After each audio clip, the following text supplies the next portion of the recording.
cut me too deep. I think I'm dying here, man. Welcome to the 3B Video Deep Cut Podcast. Watch a few movies, take a few notes. It was fun. Aw, yeah. It's that time again for another bi-weekly podcast with your hosts, Rotten Roger DeMarco and... Evil. Pure pharmaceutical fun. Clean meth. Yeah, I don't know what clean meth means, but I don't think that's a real thing. It's not that shit you get from those two guys in the alley in New York City. Right. That's heroin, Bob. Heroin Bob. Heroin, Frank. That's going to give me a couple of days to get that one done. Yeah. Oh my God. But here we are. Another 2 weeks has passed, and it is time to continue the trek through Elm Street. Only this time, we're not exactly on Elm Street. We're in Weston Hills. I don't know that geographically how far from the Elm Street this locale is, but not too far. But it houses a bunch of kids from Elm Street, which, do they get their own wing in the hospital?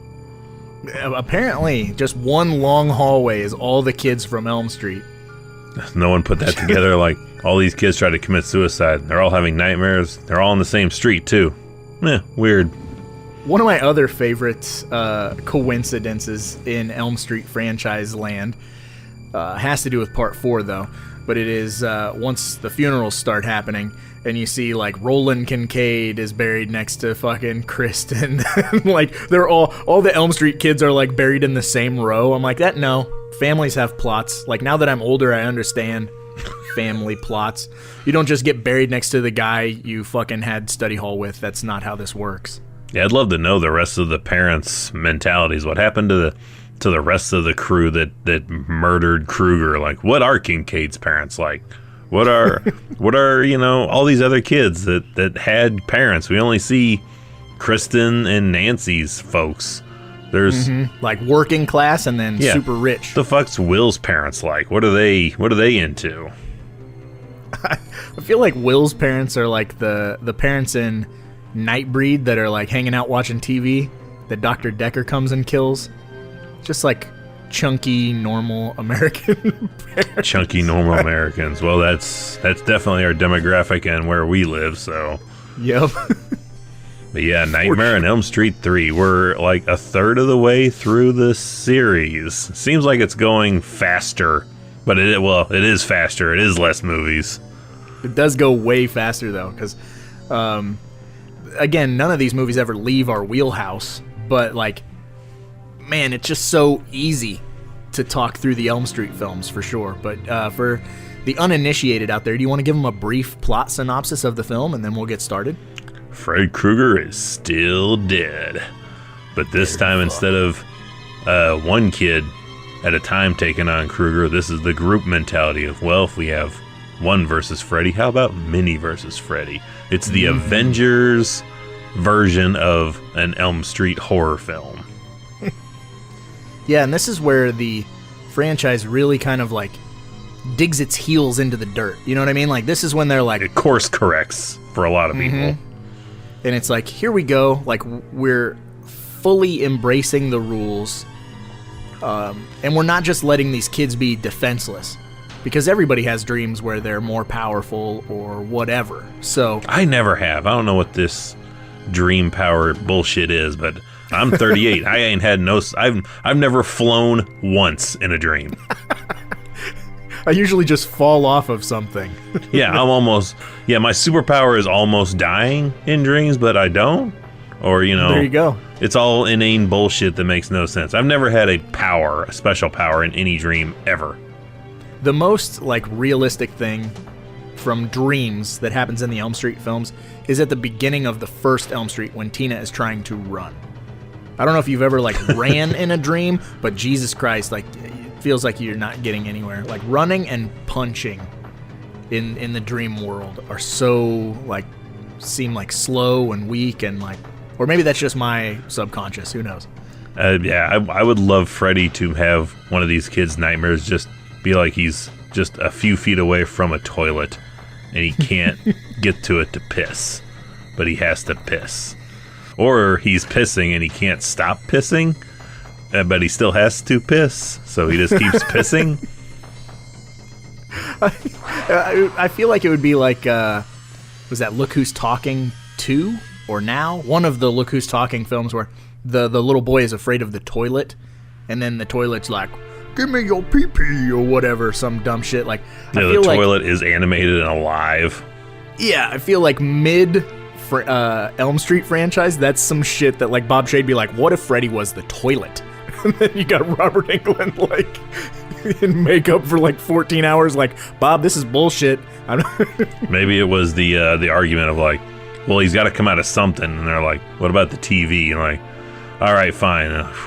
Dodge that bullet. Freddy coming out the toilet, Ghoulies style. Yeah, maybe Frank Darabont had that in the original script. He wanted Krueger to be a toilet demon. I mean, that's one of the things I'd love to get my hands on is that original, like, a novelization of 3, because that's apparently the script that Wes and Bruce Wagner wrote, which is super dark, nice. Which both of us are both like, what the fuck's the context where we just see a line of it in the documentary where Freddy's telling Kincaid's asshole belongs to him. Like, what is the rest of that story?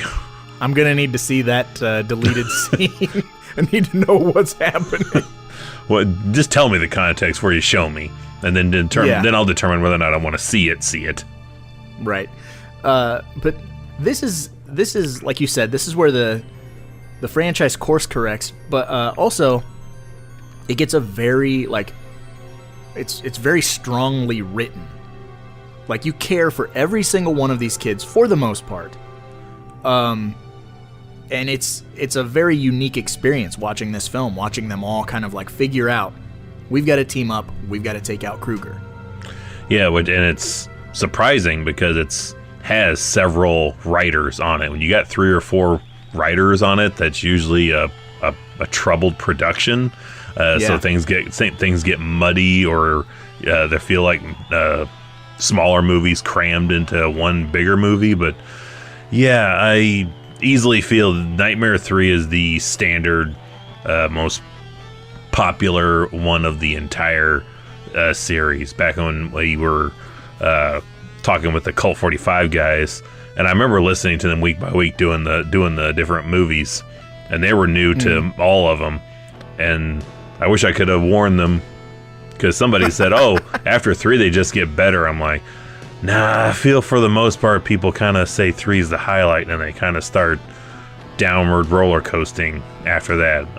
I love all these movies, but I know the popular opinion is 3 is your highlight, 3 is your go-to.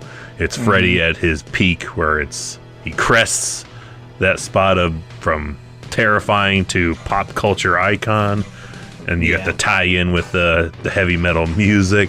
Everything comes together. The makeup looks really good. It's low budget, but it's feels big.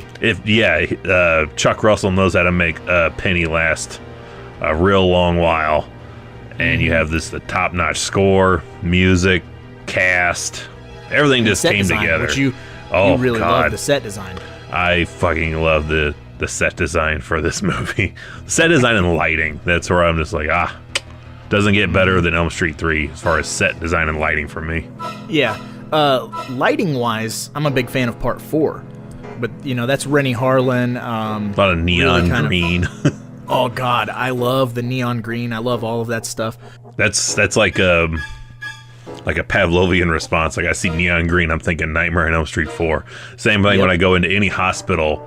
All my life, any hospital I go into for any reason, I'm like, I'm in Weston Hills. Yeah. No shit. Although real hospitals are like way better lit than movie hospitals, because movie hospitals, it's always like, why is it dark and flickering lights? And I don't know about flickering lights, but I definitely feel I get lost very easily, especially in a hospital, and there's always wings that are shut down because they're only there or when emergency shit goes down, they have them ready to go. So I've been lost, and fucking hospitals where they're hardly lit, super dark, no one's around. I'm like, hello? Hello. Yeah, like I just look around and it was like, that's a dark room with a bunch of chairs, no one's in it. Where am I? How do I get out of here? Much like all the kids in Weston Hills are trying to figure out how the fuck do we get out of here, which is another thing as an adult watching this film. It's like difficult for me to grasp, even though like when I'm watching the movie, I'm totally fine with it. I'm like, sure, no problem. But as an adult, as a parent, I'm like, what did these kids do that's so wrong that they need to be locked up here? They're on suicide watch. Well, and given like a dream, or they don't get the dream suppressant until the end of the film. That's like, Nancy the pill pusher putting that on them. Essentially, I just think they're all in there for suicide watch, and they're all just like, we can't trust them on their own, and folks are at tennis practice, so somebody's got to watch these fucking kids. Well, I mean, I guess that's true for like Will and Kristen. Taryn was a junkie. I don't know if they said that she overdosed or whatever. But then the blonde girl, why am I blanking on her name? Jennifer Caulfield. She just burns herself with cigarettes. Kincaid has an anger problem. Like, there's no mention of Jennifer trying to kill herself or Kincaid trying to kill himself. Like, so I'm just like, as an adult, I'm like, what put these kids here? Similar to when we talked about Friday 5. Like, what is this place? Why does this place exist? Yeah, I guess I never really outright say it, but it's just implied, I guess, heavily that, all these kids are troubled and have attempted suicide or self-harm. They don't want to sleep. Probably just that is like they're paranoid, don't want to sleep, and, well, we can't watch them all the time, so somebody's got to. We're paying for this hospital. Use it. Yeah, hook up Lawrence Fishburne. It's early, but I'm fucking getting it out of the way. He doesn't die in this movie. Larry Fishburne. He's not Lawrence quite yet, but I do sympathize and feel the worst for Larry Fishburne in this movie, because I realized in the past few years, being a grown adult looking at it through adult eyes, when this movie is over in the movie universe, Larry Fishburne is left holding the bag for a lot of shit that's not his fault. Oh yeah, his life is ruined. Yeah, his career, everything about him is just fucking ruined, because he was told specifically, don't be letting that fucking Nancy bitch back in here. No more kids dying in this hospital on your watch. And there's a literal, after he's told that, there's gonna be a room full of kids dead. Nancy dead. And I made the conclusion, I guarantee that shady orderly that's there is going to pin all the missing narcotics and meth accessories on him. Because they're going to start doing like an inventory check. I'm like, where's all this shit at? Like, probably Fishburne taking it all. You know, he let those kids die. He's probably because he's on drugs. Shit, that's what keeps people young, man. That's going to be him on the unemployment line. What happened to your last job? Shit. That's going to further the cause, because there's witnesses to him being like, drugs, man, drugs and music. Yeah, Craig Wasson will probably hang him out to dry to get his job back. And like, he's groveling to get back in employment. Like, it was Fishburne. It was him the whole time. Son of a bitch, he does it every time. Fucking Craig Wasson, man. That's another weird element you and I have talked about numerous times. Bill Maher's stunt double. Yeah, I think we looked it up the last time you and I were together, what his age was when he made this movie, and I think he was like 33 or maybe 35. And we just think that it's a weird relationship between him and Nancy. Like, is it becoming like a real relationship, or is it a work courtesy relationship? But it feels like Craig Wasson thinks he stands a chance with Nancy Thompson, and it kind of grosses me out a little bit. It always has been kind of weird. I think he totally thinks he's got a chance, and it's totally plausible that in that post-funeral scene and them having dinner at her place, that there's some boning going on at some point. Like, there's a whole rest of the evening that that is cut out. Yeah, cut. Something happened there. What happened before they decided to have dinner at her house? How'd they come to that conclusion to eat there? At the same time, I mean, what is Nancy's social life going to really be like after, Glenn's demise? Yeah. She likes older men now. And it's, I don't know if you're in the same boat, but anyone that is older than we are always feels older, even when we're older now than they were then. Yes. Like, I still feel I'm younger than Craig Wasson was then now. And the truth is, we're probably older. I'm probably like a 4-year gap difference of being older than Craig Wasson. I mean, like, man, no one has ever thought to put me in charge of a bunch of suicidal teenagers. We're also probably younger than half of those people passing themselves off as teenagers. Although I think they look pretty young in this movie. Fairly young. Yeah, they don't look 17, but they definitely look between 18 and 21. Mm-hmm. And we could not pass for 21, I don't think, even on our best day. So, in my mind, I think I could, but the wife has definitely told me, you're not passing for 21. I was like, even if I shave? She goes, no, probably not. I'm like, fuck you, I think I could. I'm still young at heart, damn it. Yeah, I don't feel almost 40. I do. In my mind, I don't feel almost 40. My body definitely feels that way, but in my mind, I don't feel like I look like I feel like that. Follow that logic.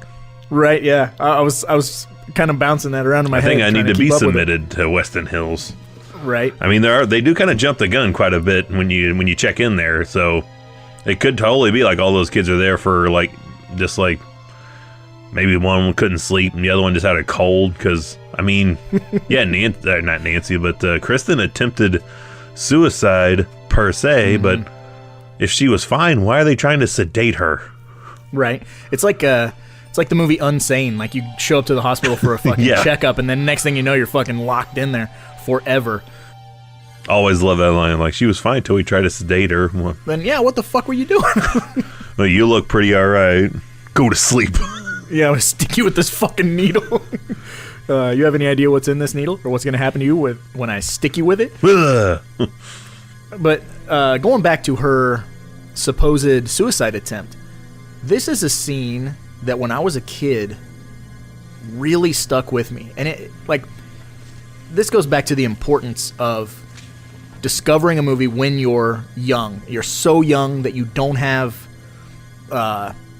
like a relatable character in the film. You're just watching a movie. Like we talked a while back about like discovering a movie young, so you're not the same age as these teenagers, so you're not fully invested in them. But here I am, like maybe 6, 7 years old, discovering Elm Street 3, and when his reflection shows up in the mirror when she's looking at herself, and then the sink grabs her hand, man, I'm telling you, for probably 4 years as a kid, going into the bathroom was like, I don't want to like look at myself in the mirror. Like, if I'm walking past the mirror to go pee, like, I don't want to look at myself because that scene stayed with me so hard. It's pure nightmare fuel. What you doing, Raj? Taking a pee-pee? Give me your pee-pee, bitch. Don't forget to wash your hands. That's a whole different thing. Like, it was fine for us. I mean, we turned out fine. Yeah, but sure. Like, yeah, we're watching Nightmare 3, 6, 7, definitely before the age of 10. Like, I would not permit that. No. But again, different time. Like our parents. Yeah. My parents were very much of the mind, like, well, your dad's got to go work on a car or, build a house or whatever it may be, and mom's cooking dinner and cleaning the house. Like, go play with your toys or put a movie on, kind of stay out of the hair until it's time, for family time type of deal. Because growing up, I didn't necessarily have a lot of friends. I had a lot of, like, close cousins that would come visit and hang out and play. But most of the time, I was left to my own devices, which meant Ghostbuster toys, Ninja Turtle toys, and throw on Elm Street 3 or Friday 4, way too young. And still, like, my kids, Jasmine is 14, and she'll walk through the living room when we're watching a movie, and she shields her eyes, like, like, I don't need to see the boobs or whatever. Like, not that I would officially shelter her from it at 14, but it's just a different kid, different era. Very different era, different everything. Because I do believe this probably was, as we have discussed in the past, ground zero probably for my obsession with the thong underwear on on the nurse. They are very nice though, so I can totally understand it. I know she does conventions, and man, would I love to meet her. Mm-hmm. M-E-A-T. Her. Yeah, meet her. And like, how do you feel about the influence you've done to a generation or 2 generations worth of people that probably all spawned a nurse fetish out of this film? Oh, cue the Animaniacs sample. Hello, nurse. Yeah. I'm just gonna dwell on it for a hot minute and good stuff. That's the meme too of like I'm watching Elm Street 3 and that's the scene that always pops up when company is coming over or then when the kids decide to walk through the house. Always at that moment. Yeah, absolutely, unequivocally. There's no way around it. You could wait till 2:30 in the morning. A kid's gonna come down for like a vitamin or some dumb shit. Like, what is happening? I forgot to tell you, I lost one of my socks at school today. Yeah, get out of here. There's titties on the TV. Nurse is about to give me my medicine. Get out of here. Yes. But going back to these scenes in this film that are just total nightmare fuel for me, there's a few of them that really stand out. I know that you and I have talked about numerous times, and I think number one across the board has to be Philip's sleepwalk, suicide, murder, whatever you want to call that. Like his impending death. Wow, is that one of the best scenes across the board in the franchise? So much so that they even used footage of it in Freddy vs. Jason. So, I mean, I know where their bread is buttered and what people remember, but as gnarly as that it looks and the makeup design, practical effects all look, the key component to that scene, and we talked about it when we watched that supercut last time, is the score at that moment. That whatever that really score is just it. I don't even know how the hell you describe it. I can feel like it's I don't know. It's like a webbing. You know what it's? Yeah. You see, here's what I equate it to.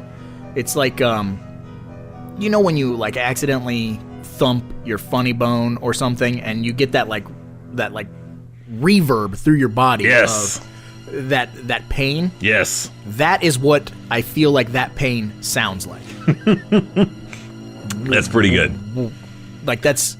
It's the most, doesn't go away. It's the most I can see it in my head what that is, but I could not describe it to you. Mm-hmm. Yeah. But it's the key component to that entire scene, and apparently, I guess that was Bruce Wagner's initial idea, is to have, because he remembers like standing on his dad's feet, and his dad would walk with him on his feet, walking him, and his idea was that this character would be marionetted into oncoming traffic, which in one bit I heard it was an ambulance. Like they walk him, like Philip gets walked in front of the hospital, and an ambulance speeding up, showing up with a body inside or a victim, just plows into him, Final Destination style. I did not know that. I have never heard that. So that is that came off that's somebody's reading of one of the scripts. I don't know if it's the official like novelization, but it's working overnights 2 months a year with 8-10 hours a shift. I run out of things to listen to, and one of the days I listened to somebody trying to read a novelization version of the Nightmare movie, And I remember getting to that part, and I'm like, yeah, that kind of fits a little bit to what I've heard in the past. Yeah, that's fucking nuts. I love that. But the other aspect to that scene, which has always been a favorite of mine, is when Freddy kind of takes shape of that puppet before growing into full-size Freddy. There's a few... it's stop motion reverse. Yeah, that scene is so good, and there's a couple of them in this film. And the second one being when Freddy's bones come to life, and it's very like Ray Harryhausen. Yeah, what the Harryhausen? Real good. Just a different era of filmmaking. It's one of those things where, like, if my kids see like a snippet of it, they're like, "Wow, that doesn't look good." You know, they don't like it, and I'm like, "Are you kidding me?" Like, this was it when we were growing up. We were like, man, his bones are walking around. Now you can fucking blow up the Statue of Liberty, and, you know, the Hulk can tip over a building or whatever, but like... We can put Arnold Schwarzenegger's face on your face. Yes, I can. Anytime I want to. So it doesn't impress children. I always liked that you could also tell looking at that skeleton that they put the claw on the right hand. Like, it's not there, but it's like he was wearing it and he burned wearing it, so it's like melded into his burnt remains. Like, it just looks different than the other skeletal hand. Like, oh, that's the glove that he... I don't know if he stabs John Saxon in the dick with those fingers or just grabs his crank when he grabs a hold of him and throws him into that fender. But it don't look... It looks painful, I'll tell you that. Yeah. I love those sequences, though, man. They're just of a different time, and the design of Puppet Freddy, like little tiny Puppet Freddy, I know how they did it. I've seen special features, you know, but to me, it ages so well that my brain knows every trick that's going into making that work, and I'm still like, that's little tiny Robert Englund Freddy. Like, I don't know how to explain it. I mean, it looks like him. Like, it looks better than the action figure we would get for at least another 20 years. Yeah. No doubt. So it's got that working for it. But yeah, you just look at it through those children's eyes that you had initially, even though you know all the tricks now, you're just like, it's still a fun trip. It's still real to me, damn it. It is still real to me. I know we've talked off air and possibly on air about that nurse. Both. Oh, we've definitely talked about her on both. And how weird and confusing that was for us. Oh, yeah. We just talked about an effect that did work. About the effect that we didn't see that is behind the scenes stuff that really didn't work is we, have that nurse seduce Joey, tongue tie him to the bed. And the original idea that she morphs back into Freddy, but it's a slower morph. And at one point, it's Robert Englund's Fred Krueger head on top of the nurse's body. And there's still frames out there. You can Google image search this shit right now if you want to. Make it your phone wallpaper. I dare you. And it's fucking goofy looking. It is. One of the first times I ever saw that was, I have a Wes Craven book. I'm going to butcher the name. I want to say it's called Nightmares.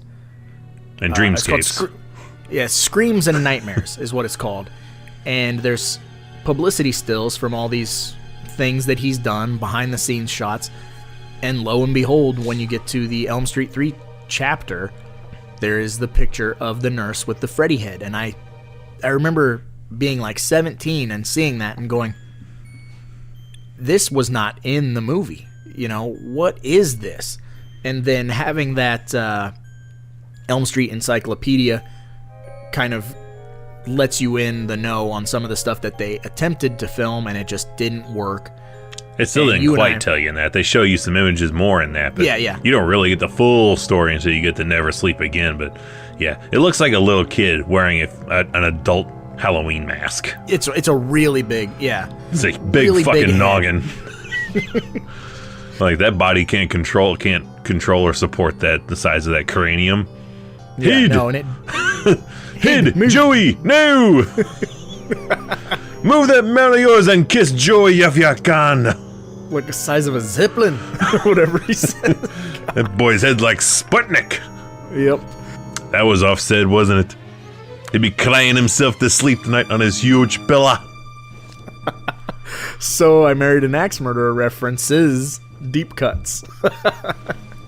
Where's our Shout Factory Blu-ray of that movie, man? That would be a Shout Select.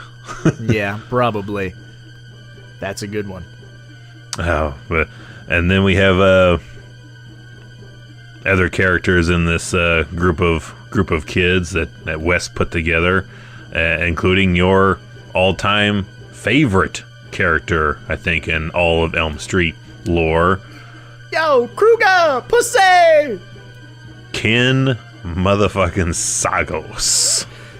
Roland Kincaid himself. Man, what a fucking badass dude. Like, you get introduced to this kid, and again, I was a kid watching this movie, so you have let's say he's supposed to be a 16, 17-year-old kid. I think that's supposed to be what they're going for. Yeah, because they're minors, because if they were 18, they would be like, I'm not going in here. If I recall, when he's reading his introduction in Never Sleep Again, like, Kincaid, a 17-year-old with a shaved head. So he's a 17-year-old kid, and every single adult that tries to tell him how to behave, fuck you! I love it. Like, he was like one of the first tough guys that I'd ever seen on film. The guy who's like, I'll do it myself. Very much like Raphael in the Ninja Turtles, which is probably why I like Raphael so much. It's like, I don't need you motherfuckers. I got this. I'm gonna last longer than any of you. Yeah, someone just tries to help, like, hold the door open for Kincaid. He just punches them in the fucking face. Fuck you! That's how he got the job, too, which is fucking amazing. Yeah, because he was like, just pissed off in the rain, missed like his bus, just showed up just annoyed, and they're like, just improvise. How do you feel, Kincaid? Would be, fuck you, craven motherfucker. yeah, because when he read the script, it called for like a super buff dude, and he's not necessarily a buff dude. He's kind of a thicker guy. Yeah, he's not traditional standard physically imposing looking, but his attitude is he is 10 feet tall. Oh yeah, it totally sells it. Like, you look at him and his performance and you believe he would beat your ass. Yeah, he has a good cold stare too. Like, I'd love to see if we could just put that mentality in a UFC fighter. Yeah, no shit. Dude would give up during instructions. But like, when you're watching this movie, at least for me, like, I get the feeling when his dream power is presented and he's super tough. I'm even stronger in my dreams. Yeah, I get the feeling, especially when he breaks through the wall and he's like, let's snuff the sucker. All that stuff, like, I'm fully sold that he can put up a fight with Freddy. More so than, Kristen with her fucking backflips. Like, I feel like Kincaid can handle himself. And then when they finally have their altercation with Freddy, and Freddy is like, takes a couple hits and then is like, nope. And then that level of power is truly displayed, and you're like, oh, okay. Like, Kruger is not fucking around in this movie, for sure. Yeah, because up until when he grabs Kincaid's throat and lifts him 3 feet off the ground, holding on to him, like, you really think it's the fight between him and Freddy at that point would go the way of Freddy versus Jason. Like, I could see Kincaid ripping his fucking arm off and stabbing him in the chest with it. But yeah, when he just knocks that pipe out of his hand and picks him up, you're like, oh, wow, you really made Robert Englund's Freddy look that much more imposing. Which I feel like he needed at that point in the movie, because this was after he pops out the TV, which I've said that's the official turning point when he becomes from scary icon to a pop culture funny guy icon. But all that stuff when they go down to save Joey, like you said, yeah, he's definitely back to being Scary Freddy, which this is one of my all-time favorite reveals in the franchise, is when he rips open his shirt and reveals the chest of souls. This is when we see it for the first time. Yep. And it's still one of those moments. I can remember the first time I saw it. I absolutely can remember it. And I was literally like, what is that? What does that mean? You know, and It's a prison. yeah, and my dad being like, he gets stronger every person he kills. And I'm like, oh no. Like, I remember that realization. I remember it. Yeah, the Chest of Souls looks different when you get from 3 to 4. I do like the 3 look better for the Chest of Souls. It seems more organic in a weird way. Which is weird because it was real, essentially. There's no 4. CG from 3 or 4, but there's just something a bit more, I don't know, there's more money to do a better prosthetic in a sense for 4. That looks more professional, and for whatever reason, like a lower budget part 3 looks more real. It looks more elbow grease, ground zero. Yeah, well, I think it's all about the lighting too, the lighting and the sounds, you know, which we'll be broken records talking about how this movie nailed all of that constantly. There's never a music cue or like a sound effect in this movie where I go, that doesn't belong, you know, except we got to bring it up because we're almost 40 minutes into this podcast and we haven't talked about it. Yeah. The crux of our existence when it comes to this Our film, relationship with this movie. I'm telling you, for years, listeners, for years, Evil and I thought we were the only 2 people on the planet who remembered this, and I'm going to let you take it away. Oh, you mean the tidbit of knowledge that Joe Lynch almost gave me the rights to host a show with him and Adam Green for because they were so impressed with the knowledge? Yes, I impressed Adam Green and Joe Lynch with my Nightmare 3 knowledge. You'll make me spit out my drink. Take that shit, motherfuckers. So in my Cinemax dubbed tape of A Nightmare on Elm Street Part 3, when the construction of the papier-mâché house is going on in the opening credits, we have a good ominous score going on, and then Kristen turns the radio on. And in my version, and in Roger's version, the right version, a song called Quiet Cool comes on, and it's all instrumental. There's no lyrics at all to it. Right. And the original song is by Joe Lamont, but yeah, this film version, no lyrics. Yeah, no lyrics, and that's what I knew it as until I bought, in like 2001, you know, when the DVD set was like $80 to $100. Yeah, I remember. So I think it was like Christmas, like $80, 2001. I got the Elm Street set, which set the gold standard, as I've said, for DVD, Blu-ray movie releases for bonus features. But when I put on Nightmare 3, get to that scene, she flips on the radio. There's no more Quiet Cool. All of a sudden, now I'm into the fire. Yeah. And I'm into the fire for the next 15 years. And then I just brought it up to you randomly. Probably 3 years ago or so, maybe. Yeah. Well, we met. Yeah. Yeah, I would say 3, maybe 4. Yeah, maybe.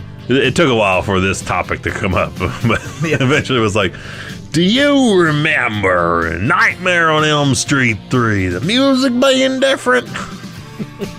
And yes, I did. And my VHS copy of it that has the Dokken music video at the end always had that Quiet Cool music. So it was like initial first run VHS, and then obviously first run cable rights, movie channel rights had that song. So the original master of that film had Quiet Cool.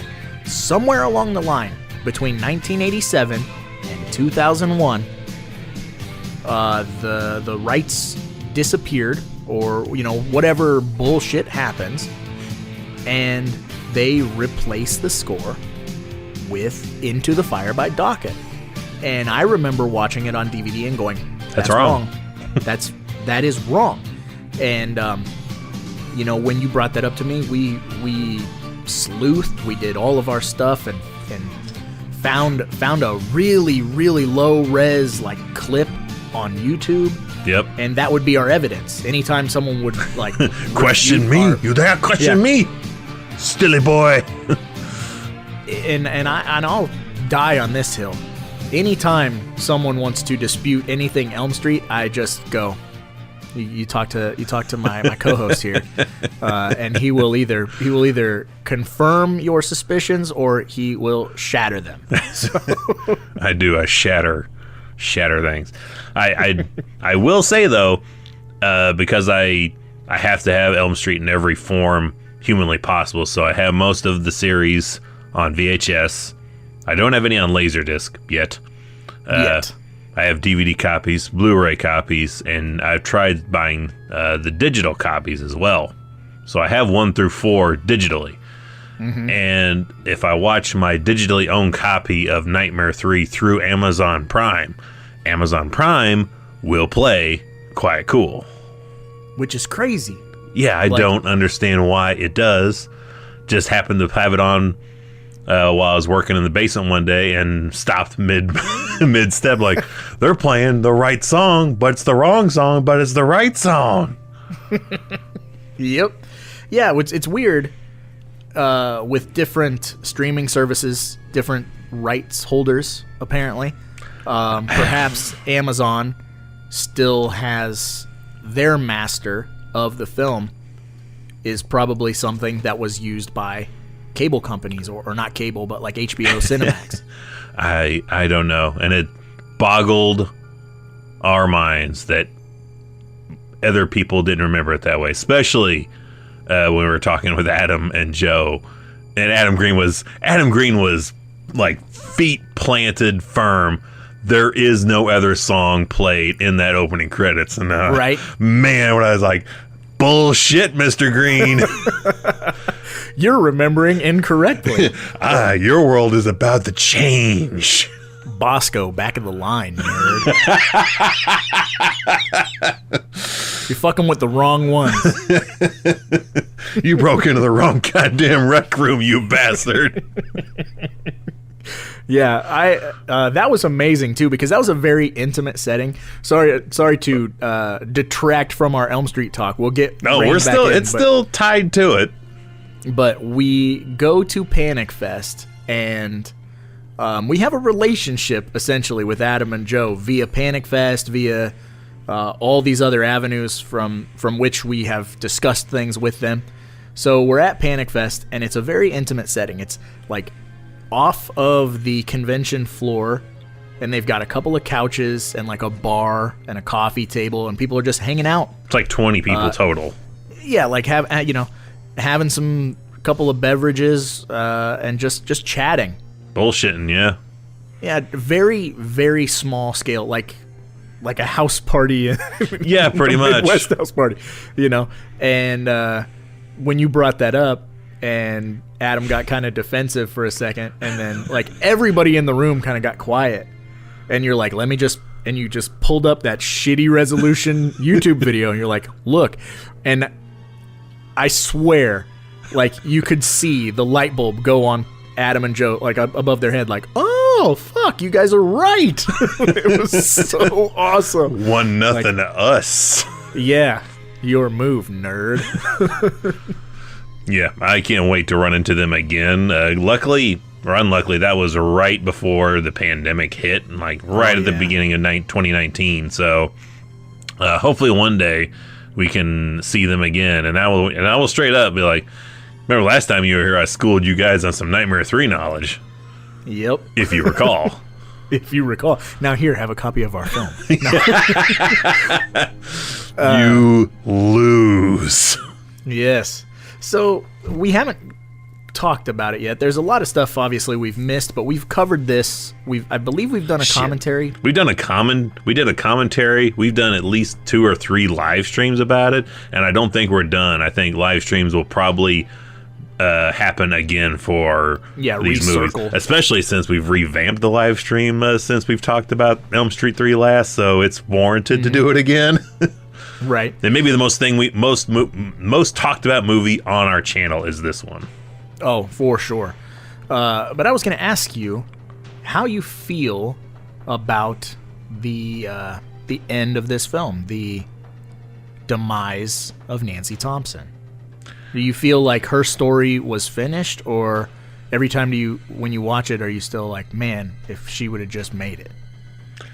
I don't know if this was me just being a really fucking stupid as shit kid, or as you brought it up a few weeks back, my just internal always optimism for cinema.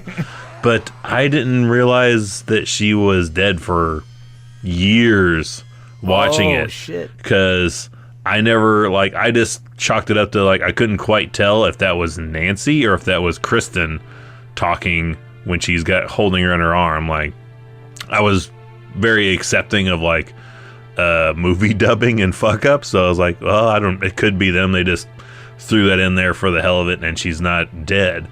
And I never, I guess, paid attention to the guy saying that it was Nancy's funeral at the end. I'm like, well, a lot of fucking people died. They could be that could be the third funeral of the day for him. That could be Will's fucking funeral for all I know. Any number of dead bodies. Maybe Nancy just didn't show up for that one because, stab wounds in her stomach. Yeah. And being, super fucking young, I just never picked up on for a long time that she was dead. And then once I did and was smart enough and old enough to figure it out, I was like, bummer, but I was okay with it. Yeah, the story continues with Kirsten, whatever you want to say. It feels like it's different. It feels like different people call her different names throughout the film, and I'm like, and then obviously she's replaced in part 4 by Tuesday Night, but we'll get to that in a couple weeks. Yeah, I definitely want to pick your brain on why the fuck it's not Arquette coming back for part 4, but yeah, it's the cabbage, the green stuff, the moolah, you see. There's so many. I've heard that, I've heard pregnancy, and I've heard a price tag was too much or too high, that didn't want to pay that much or ask for too much. I don't know what, but that's all the way in the next movie. Another thing that I didn't notice for a long time, and I'm curious if you did watching this one, not until DVD, swear on my grave, not until DVD did I notice that John Saxon's outfit was no longer a sheriff or even a cop, that he's now a security guard. Yep. Did not know he was busted down to security guard until DVD hit. I was like, oh shit, that's a security. He's not a cop anymore. I thought he was still a cop. He's not a cop.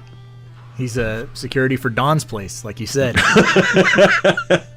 Yeah, him and the Indian and the cowboy. There used to be a knight as part of the group too. Jesus. Yeah, old fucking Donald Thompson, no longer a reputable. Which you really got to fuck up to not be a cop in Springwood, because man, they're all terrible. They're all terrible. Not a good cop in the fucking bunch. Yeah, if you got a name, you got a pretty good shot of being a cop in Springwood. Yeah. Oh, fuck it. Yeah. That might be the only requirement to join the force. When can you start? Well, you're here. Yep. Let's get you fitted for some pants. Yeah. You want a badge? Sure. We can order you one. Yeah. I don't even know where I'm going, but god damn it. Yeah, because you showed up for a job interview and all of a sudden now you're a cop. And like, I just wanted to get the custodial work maybe here at the office. Like, nah, we're short on staff. We'd like to... Yeah. Every day is the all or nothing box. Like, you're all deputies as of now.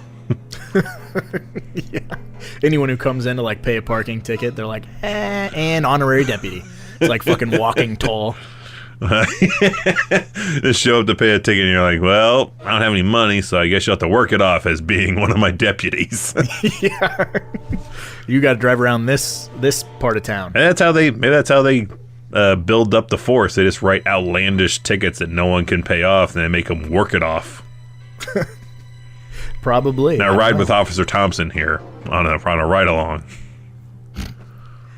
Well, as far as the Brown Panty Award goes, because we're about 50 minutes in, and again, we talked about it with the first Elm Street film, this franchise has a very minuscule body count per film.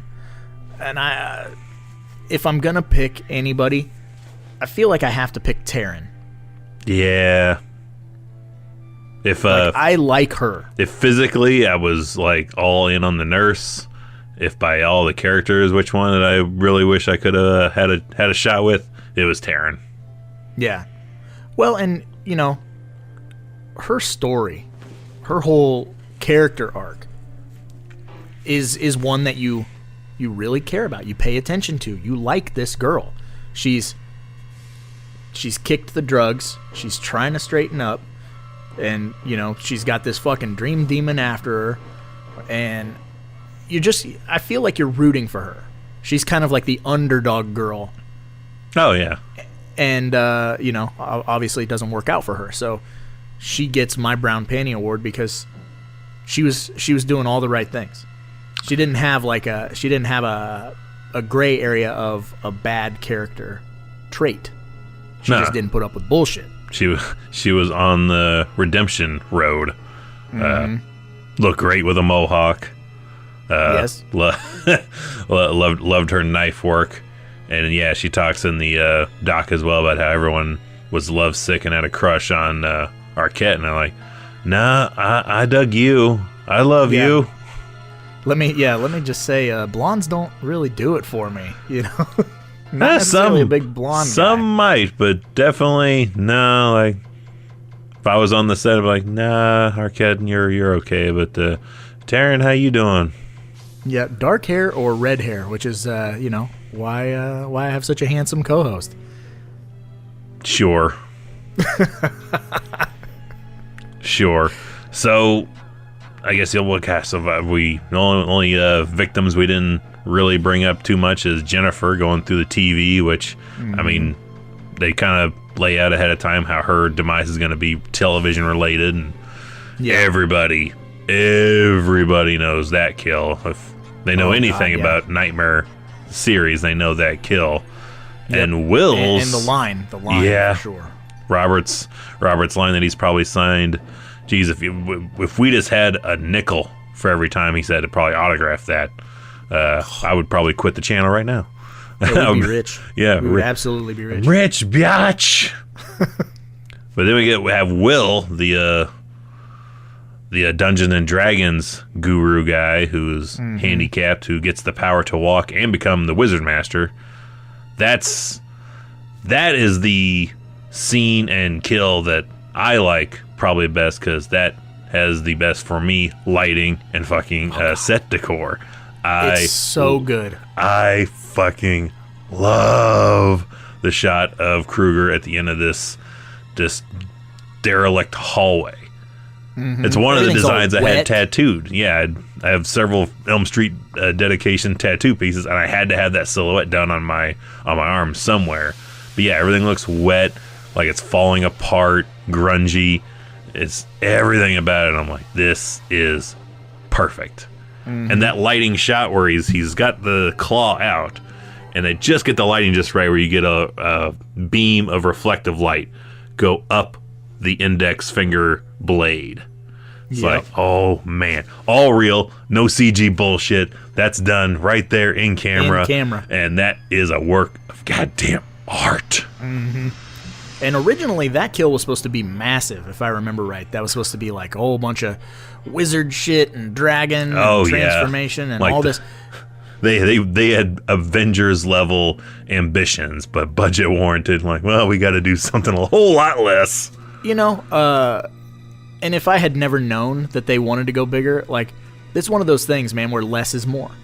And I feel like, you know, you and I both kind of just really, really agree with that and vibe with that, where it's like, what more do you need?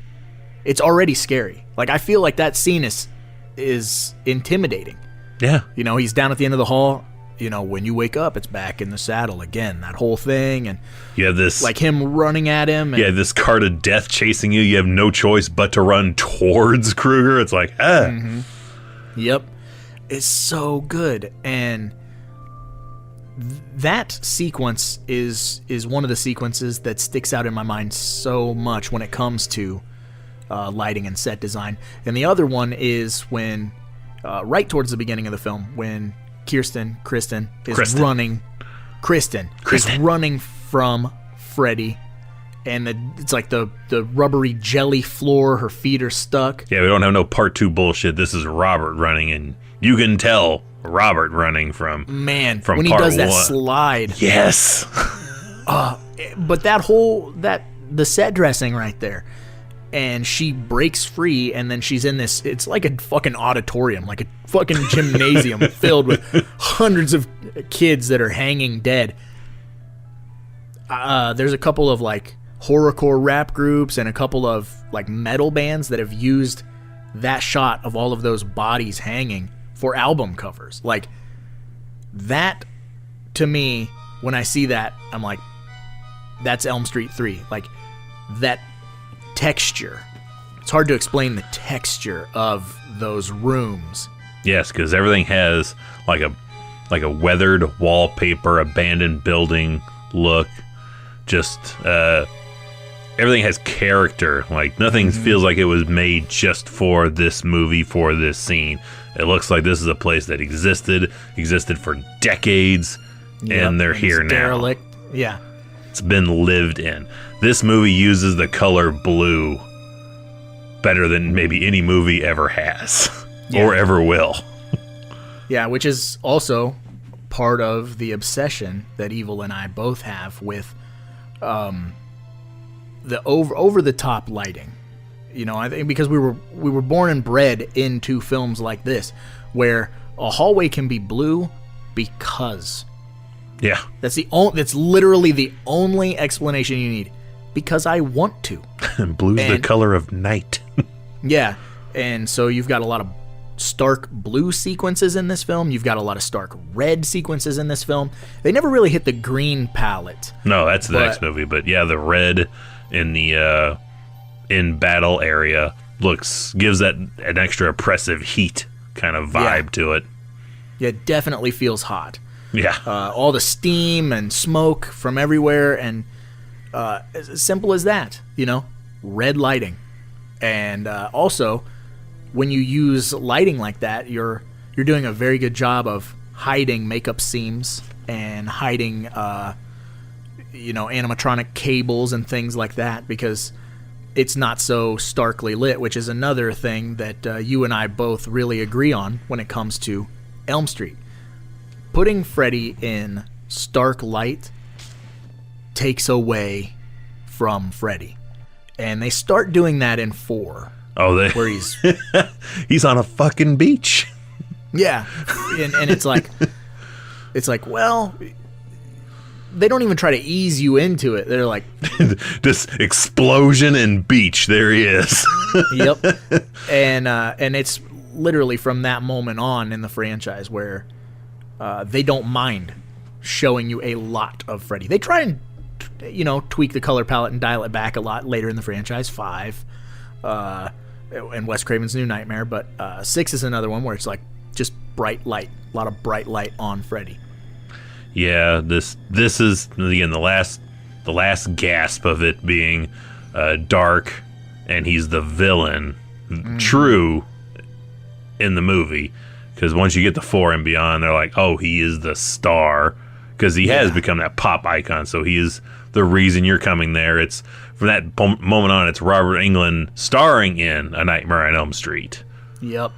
Not A Nightmare on Elm Street, and he's one of the guys in there as Fred Krueger. Yeah, and Robert Englund as Freddy Krueger. Yeah.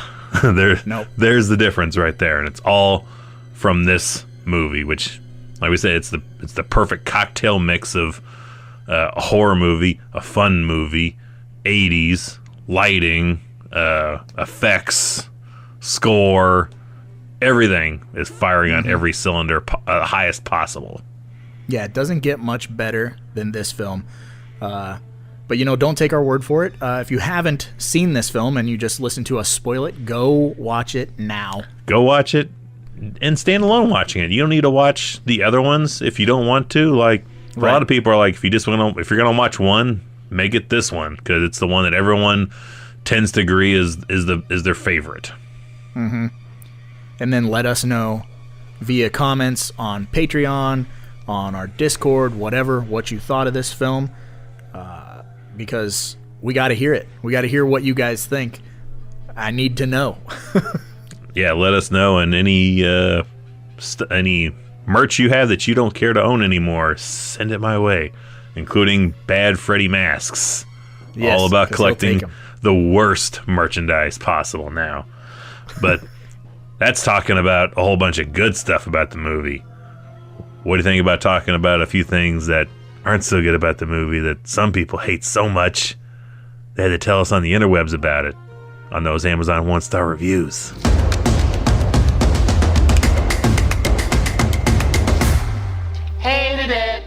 All right, not a whole lot. I tried to get some that I didn't think we've read before. right. There's also not a lot for Nightmare 3. Apparently, it's a super popular film, even on Amazon. Surprise, surprise, bitches.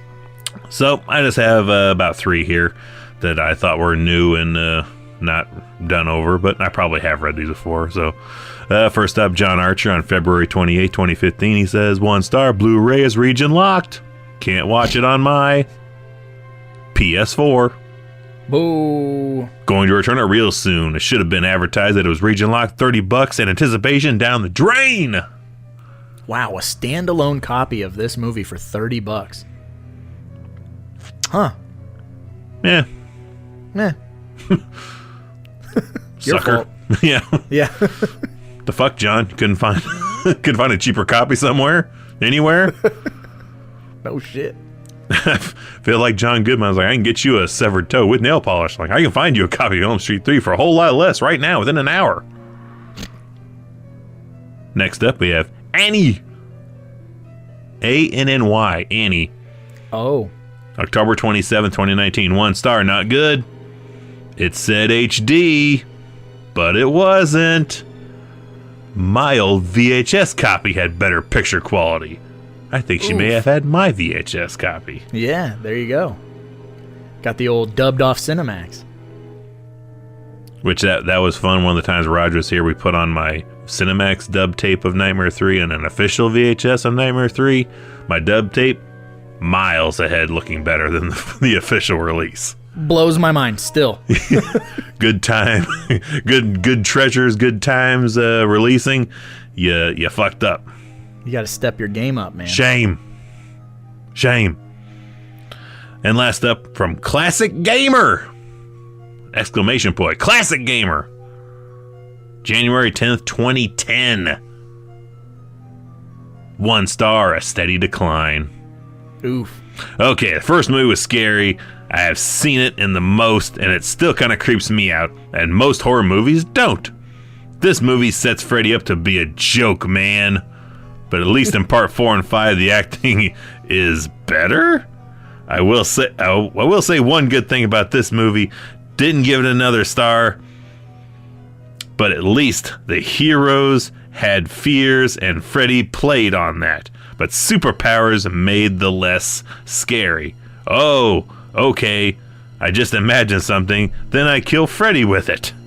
This reminds me of a later episode as well, where Freddy and the Dream have an imagination standoff. This was at least too early in the series for this should have been a movie or two later. I don't know why people like this movie, but to me, it plain reeks. I hope he's a better gamer than he is trying to type.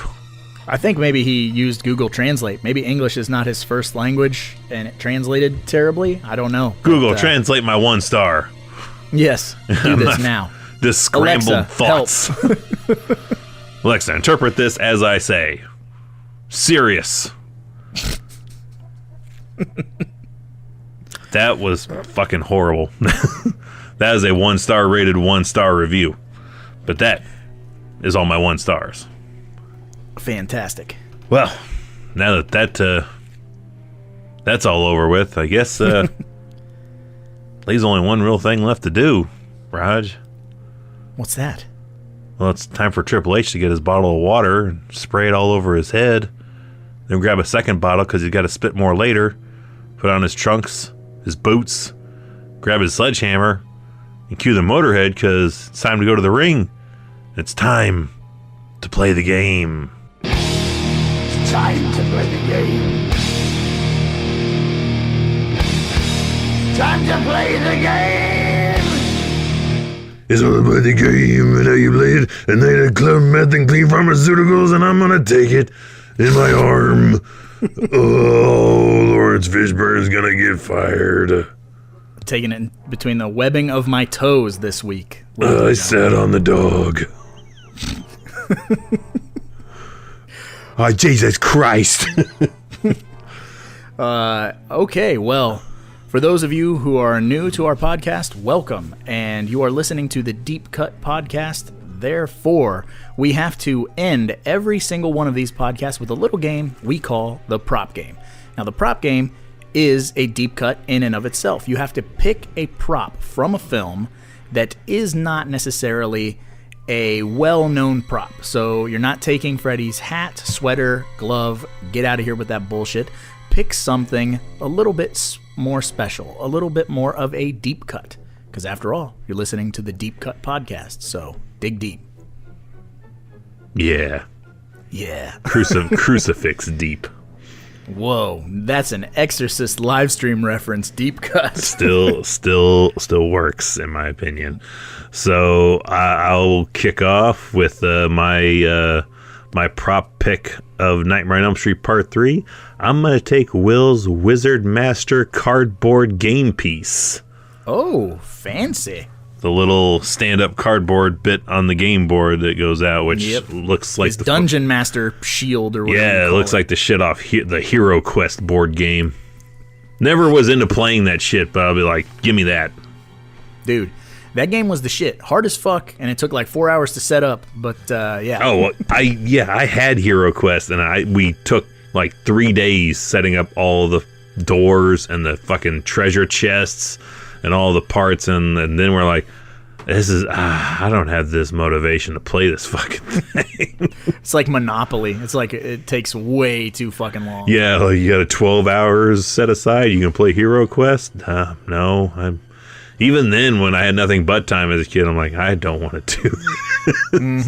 I just want to play with the little figures, you know? Mm-hmm. Put doors in weird places and move them. Put the little Willow figurines that came out onto the board and use them instead. That's a super excellent deep cut selection there. Thank Angel. you.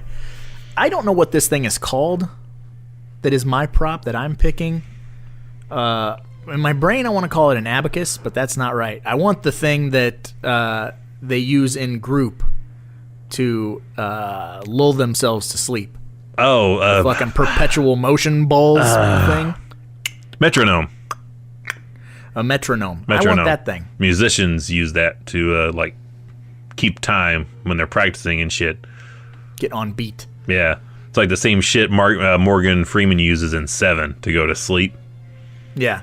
Yeah. I want that thing because obviously it's very important to the film, but it's not necessarily a giant set piece or something. No, it's a weird like silver pendulum, which you'll have to get a separate light to put on to try to get it to hit the light in the middle, just like how it does, and then see if you can put yourself to sleep.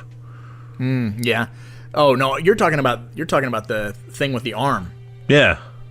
I'm talking about the balls. Oh shit! Yeah, I had those. I don't know what the fuck that's called. I don't know what those are called either, but that was one of those things you would buy at Spencer's gift shop, along with that glowing orb ball you could put your finger on, and it would have the little bolt of electricity that goes to your finger. And both kids got one for Christmas, and they're sitting over here because I need to put batteries in them. I always remember that same little thing is used in like Police Academy 4. And Captain Harris goes, "Don't touch those! Don't ever touch my balls without asking." Oh, Police Academy 4. Yeah, Can't get away from it. I totally thought you were going with like the pendulum that puts them all to sleep there. That's an excellent one too. Yeah, they're both great. That might be my standby one. If I can't have the Wizard Master board, give me that pendulum. You want the Wizard Master cloak. And I'm asleep. Yep.